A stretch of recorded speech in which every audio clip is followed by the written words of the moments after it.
बिस्मिल्लाहिर्रहमानिर्रहीम, अस्सलाम वालेकुम।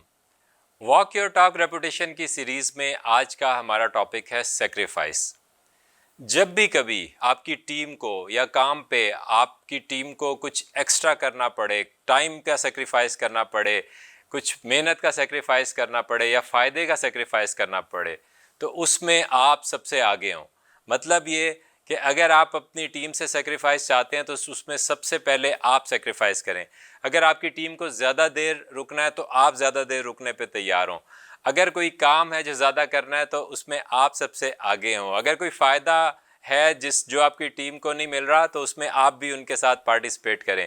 अगर आप इसके लिए विलिंग होंगे कि अगर हमारे टीम को सेक्रीफाइस करना पड़ेगा तो उसमें मैं सबसे आगे होऊंगा, तो आपकी वॉक योर टॉक रेपुटेशन बहुत बेहतर होती चली जाएगी। आपका बहुत बहुत शुक्रिया।